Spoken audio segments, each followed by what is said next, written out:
So how's everybody doing today? And I'm going to be actually looking at a few questions that people have been asking over the last couple of days. I've been getting a lot of support. Um, I've been getting a lot of support. I've been getting a lot of people that have been, really asking a lot of questions. And this is what needs to happen. Okay, we need to ask more questions. We need to get the answers to our fellow veterans so that we can be useful, to one another.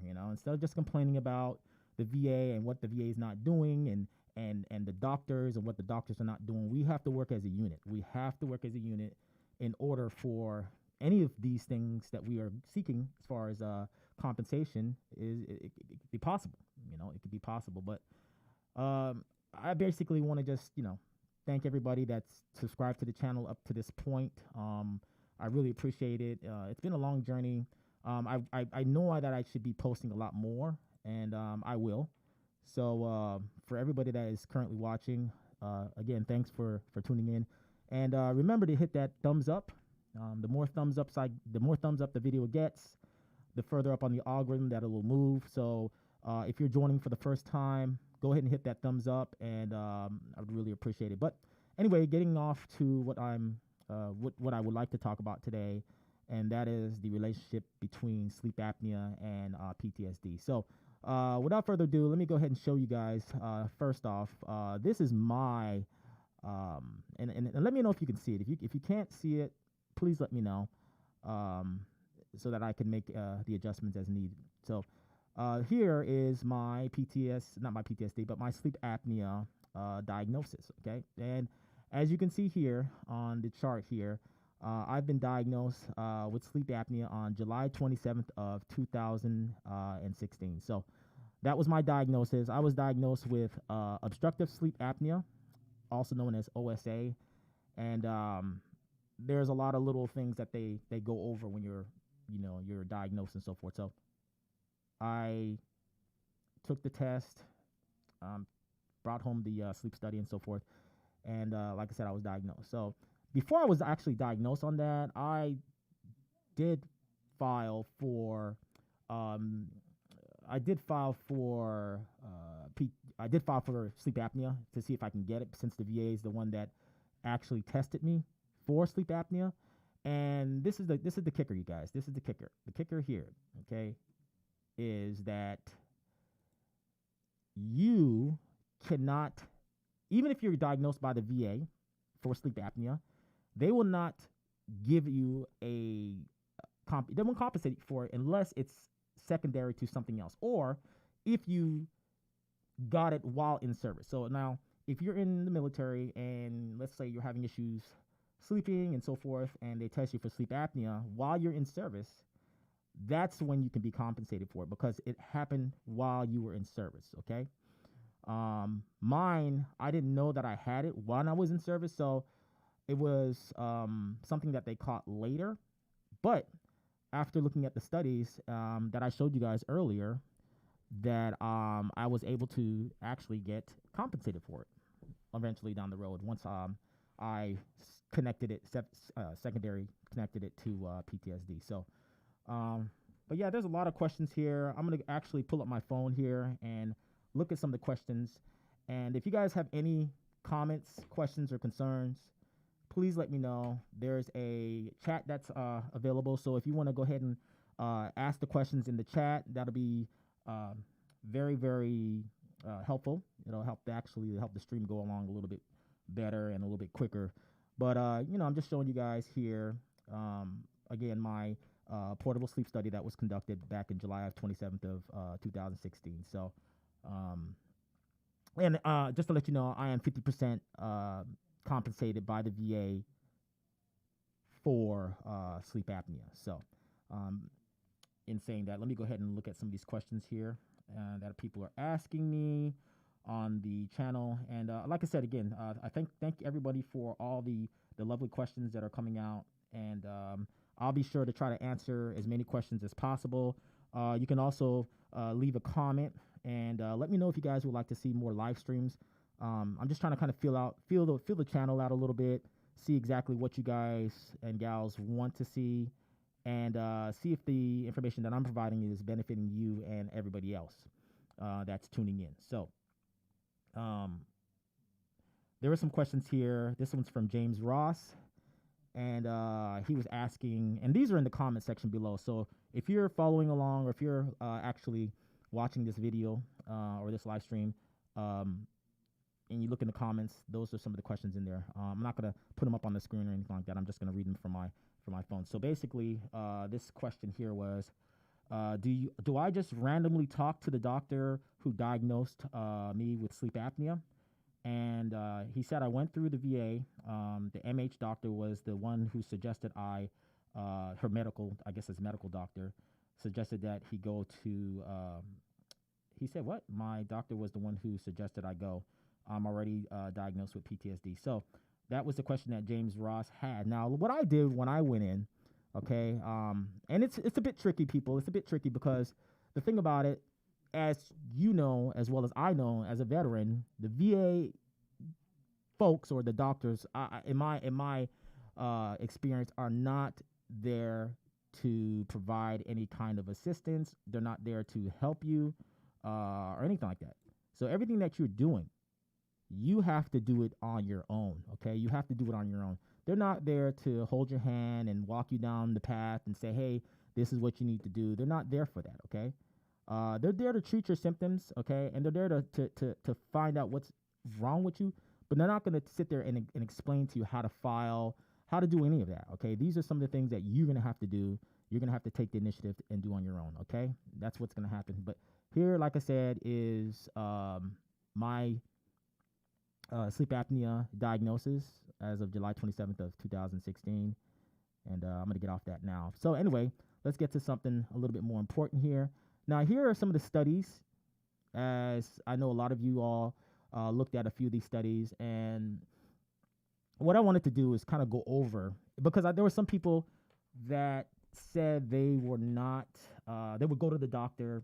One guy, I believe I read in the comment section, said that he went and the doctor told him that there is no relationship between PTSD and sleep apnea. Now, that is a totally ignorant doctor, okay? That doctor right there should not be working in the sleep study area at all, okay? I mean, for him to tell, or her to tell, that, soldier or client, I would say client, or veteran, that, there's no correlation between PTSD and sleep apnea is a total lie, okay? Is a total lie, okay? And again, I don't want to keep beating a dead horse, but if you show these studies, if you take these studies with you to the doctor and say, hey, I'm very concerned about my condition, okay? I'm not overweight, I'm not obese, I'm none of these things that are directly affiliated or directly connected to people that have sleep apnea. I'm not any of those things. I'm in perfect physical condition, and it doesn't make sense to me how I am now, or I have sleep apnea. And these are the questions that you have to ask. These are the questions you have to ask, okay? You can't leave it up to them to ask you the question. You have to let them know that you are concerned about your condition, that you are looking into it and researching why you have it, and you also let them know that you have PTSD. And I mean, it's apples and oranges at the end of the day. I mean, and if your doctor, and another thing I think a lot of people don't really understand, veterans don't understand, you have the right, okay? You have the right to fire your doctor, okay?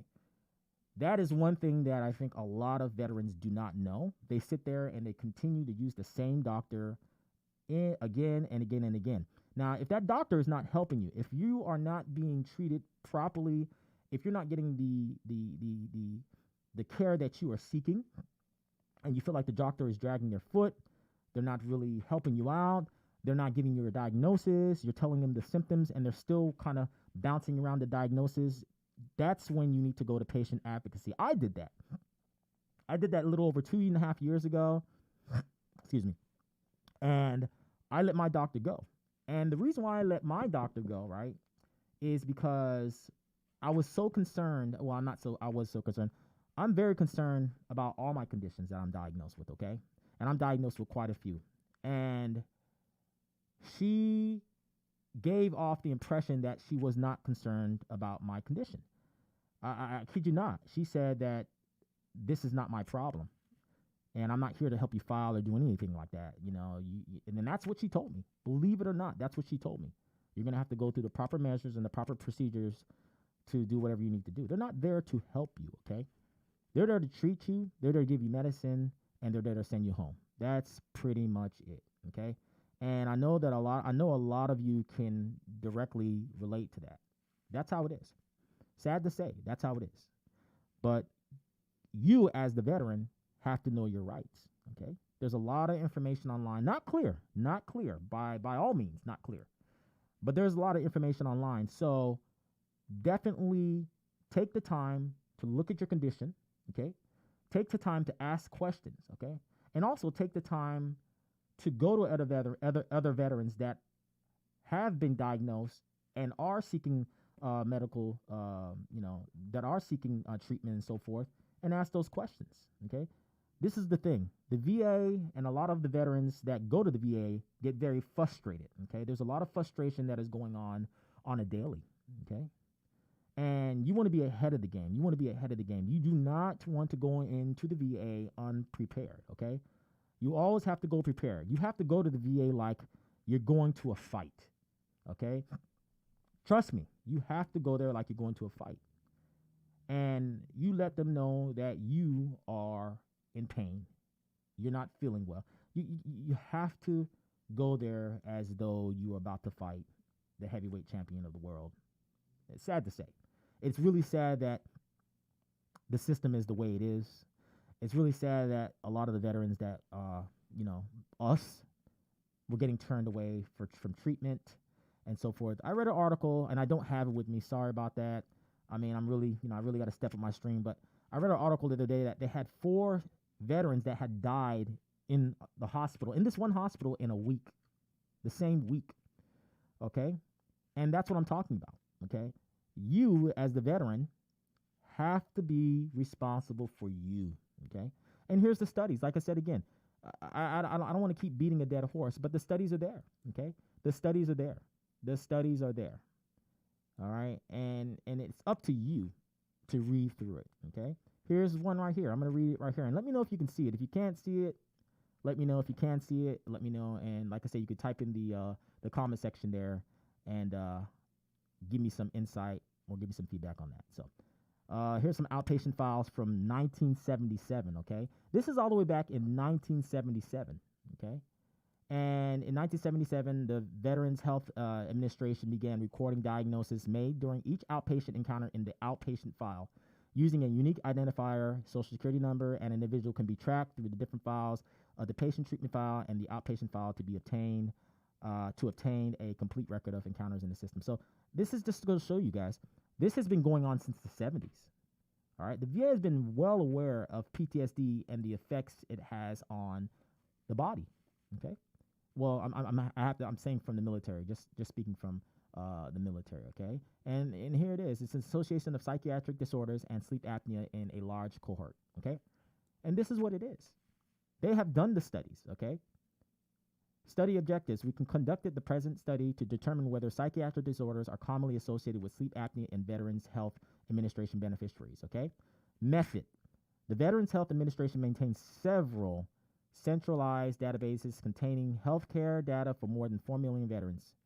Okay. And he said we reviewed data from 1998 to 2001 and identified patient records having international classification of disease, 9th edition, So there was a comment, and I'd have to stroll through and see that comment that somebody had made when they said that their doctor, okay, this individual said that the doctor told them that there was no correlation between sleep apnea and PTSD. This is a doctor at the VA, okay? And whoever that was, and let me go ahead and pull that up again. You need to change your doctor immediately, okay? Change your doctor immediately because this individual is not going to help you, okay?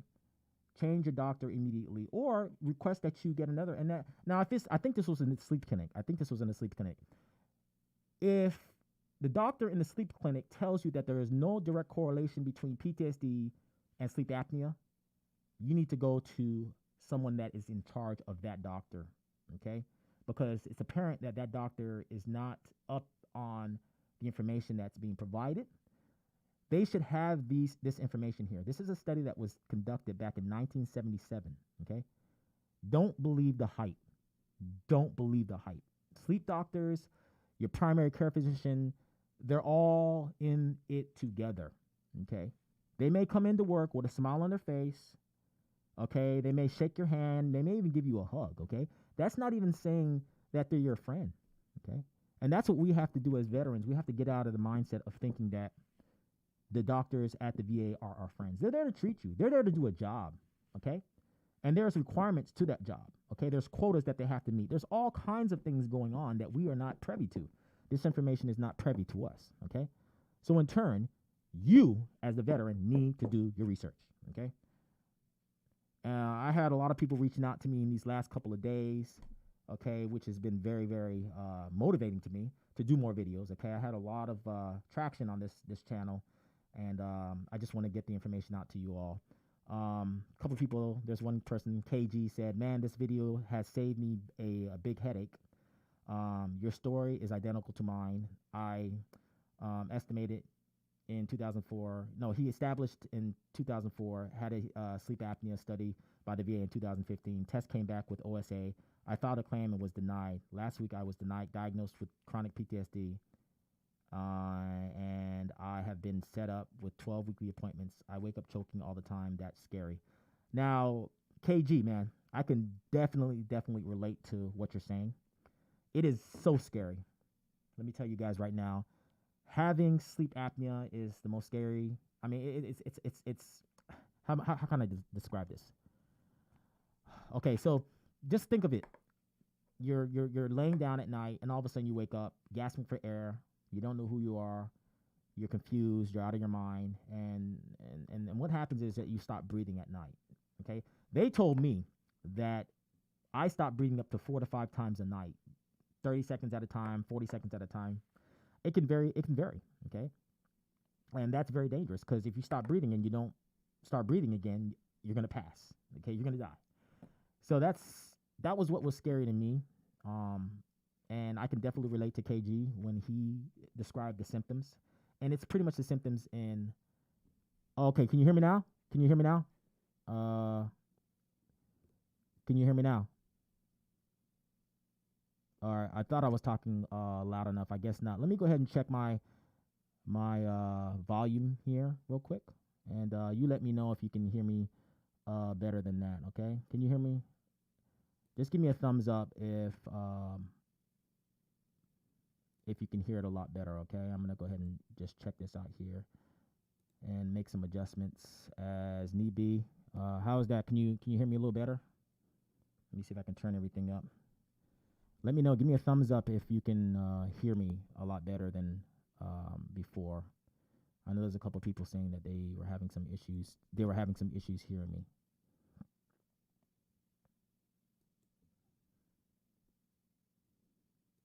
All right.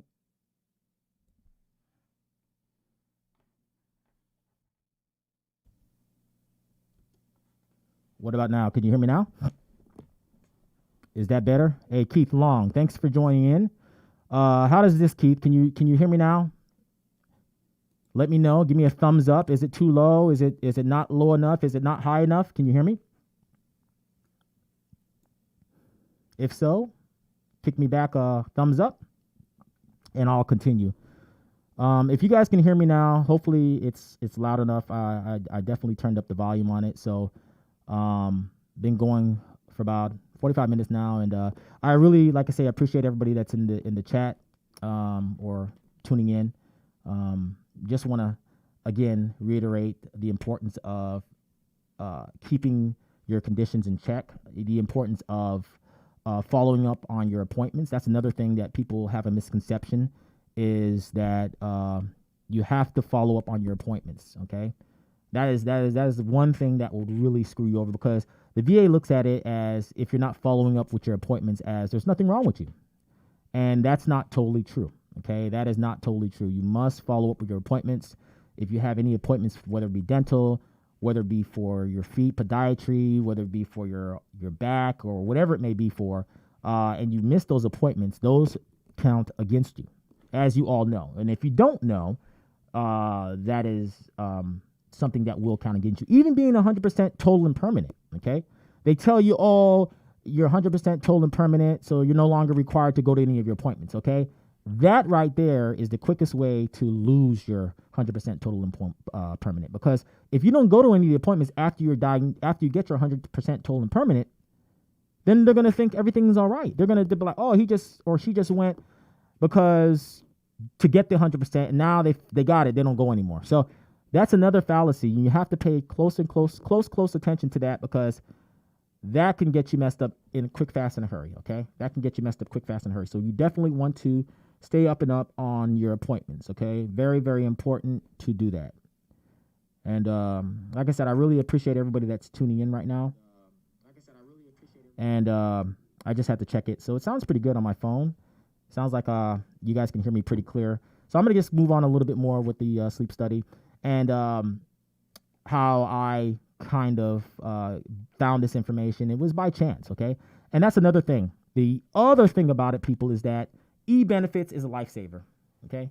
E-benefits is a lifesaver. I'm going to say again, e-benefits is a lifesaver. And the reason why e-benefits is a lifesaver is because you can actually log into your e-benefits account and see everything that the doctors are writing about you, okay?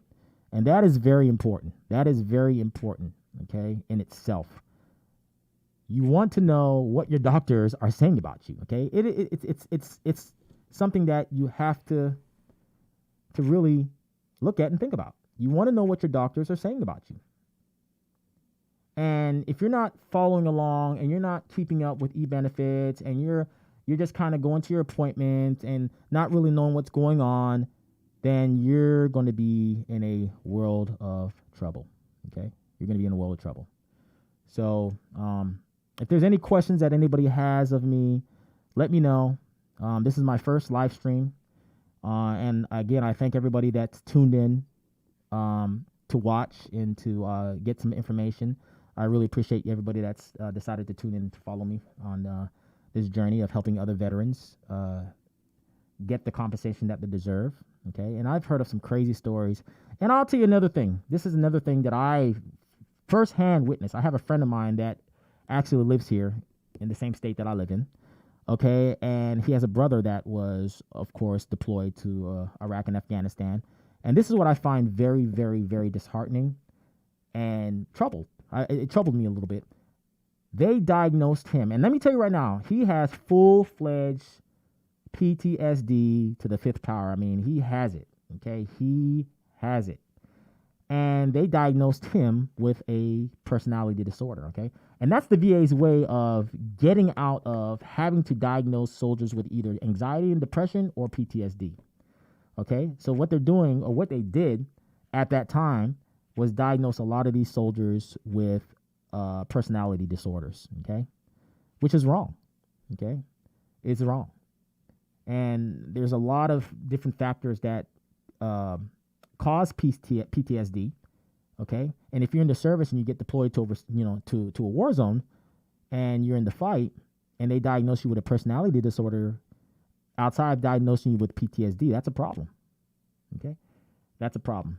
Okay. And another thing I want to kind of follow up here, and I know I'm going off. I mean, this is my first live stream, so bear with me. They'll get better and better as time goes by. Trust me. But another thing that really kind of bothered me, okay, is that the VA, or I'm not going to say the VA, the military, there's some guys that I know that were actually in the infantry unit, right? One of the guys was, I think, 3rd ID.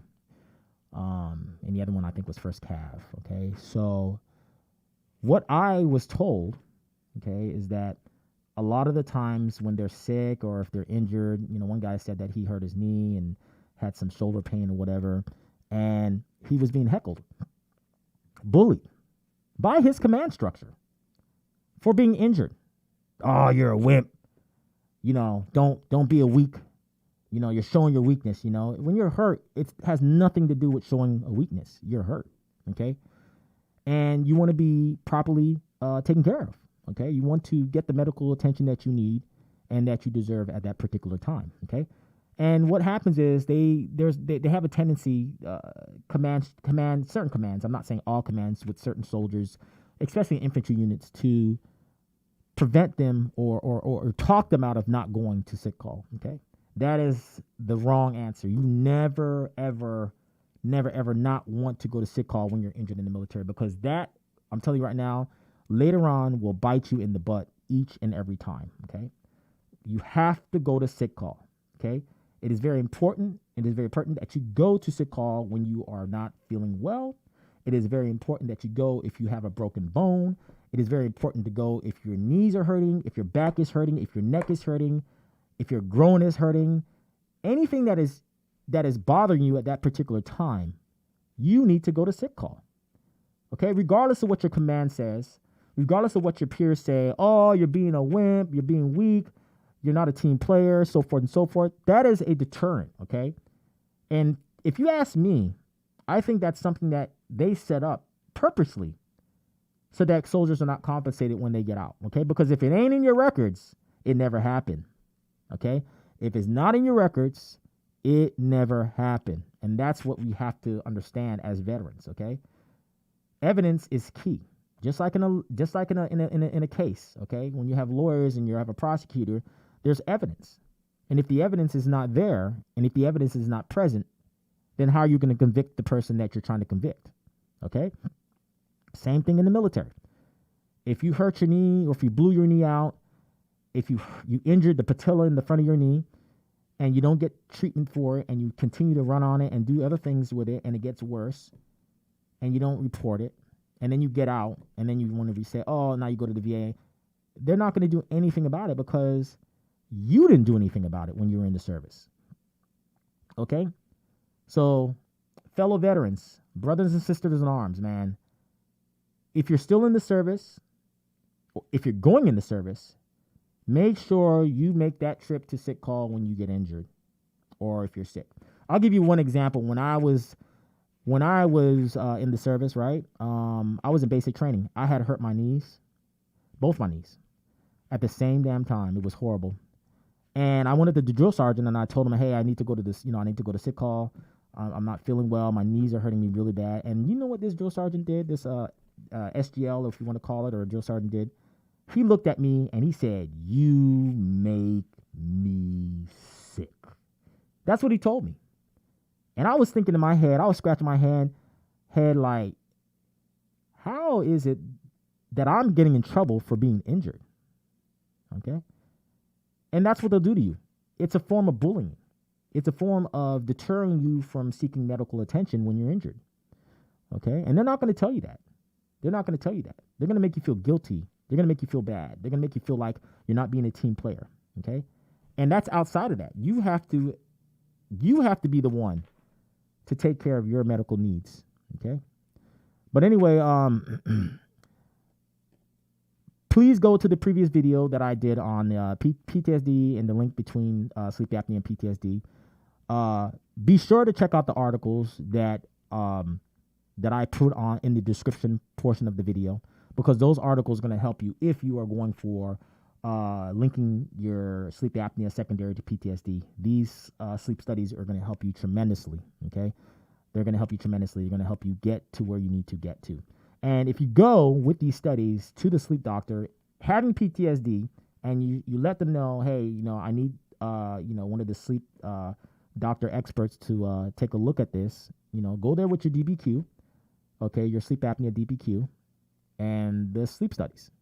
And like I said before, I filled out the information. I actually showed you what the doctor wrote, all right, on that DBQ, on that VA form, okay? I showed you what he wrote, okay? And that's the thing. They're not going to tell you this. You have to know as the veteran, okay? We all have to know as veterans, okay? And that's the reason why I put this channel together, because as I'm going through the process of being compensated properly, learning the system, I'm sharing the information back out to you all because it's very important, Okay, it's very, very important that we all stand in this fight together because that's what it is. It's a fight. It's a fight. And it's sad that we as veterans, as soldiers, okay, have to go through this. Okay. I volunteered. Okay. I raised my right hand and put my hand up and said, I will serve. Okay. And that's what I did. I was never late to formation. I did what I had to do as a soldier. Okay. Protecting my country and so forth. I did it. And I put my body, I sacrificed my body and my mind to do the job that I was paid to do or I signed up to do. Okay. So once I'm done with that, there should be no questions, comments, or anything like that when I file my claim stating that I have back injuries, stating that I have knee injuries, stating that I have a psychological disorder. Okay. I shouldn't have to try to explain myself 10 times over. Okay. Especially when I voluntarily came into a organization and followed all the rules, followed all the directions, followed the chain of command, never bucked up, never caused any problems for anybody, did my work from sun up to sundown. Okay. I shouldn't have to fight when I've served that time. Okay. And that's a part of my life that I put on hold to serve my country. So that's what you have to remember, okay? You have to remember that. You sacrifice. You put the time and the effort in to do what you needed to do, okay? And I got people calling me. And that's the thing. So people, in closing, and I've been on here for almost an hour. In closing, if you are a veteran and you have PTSD, okay, I have to get back to it because I kind of went off on a tangent. I was kind of feeling myself in this because, this is something that I feel and I've lived, okay, going through the VA. And you have sleep apnea, or if you've been diagnosed with sleep apnea and you have PTSD, this video is for you. Take the information that I provided in the video prior to this video on PTSD and sleep apnea. Okay? If you've already been diagnosed with PTSD, take that DBQ for sleep apnea and those studies to your next sleep appointment. Okay? And ask to speak to the doctor that's on duty. And if this doctor looks at you with a discombobulated look on their face or discombobulated look on their face, and says that there's no direct correlation between sleep apnea and PTSD, you need to walk out of that sleep clinic and head over to patient advocacy. Okay? That's what you need to do. If the doctor tells you that there's no correlation between sleep apnea and PTSD, walk out, head over to sleep patient advocacy, and let them know what your concerns are. Okay? And that's pretty much it. So without further ado, you guys and gals, thank you for tuning in to this live stream. Again, this is my first live stream. And I really appreciate everybody that's subscribed to the channel so far. If you have any comments, questions, or concerns, please let me know. I'm even looking at doing some calls. I'm having some people call in to ask some questions directly. And also, if you have any concerns or anything like that, leave it in the description at the bottom and I can make that into a video. Okay.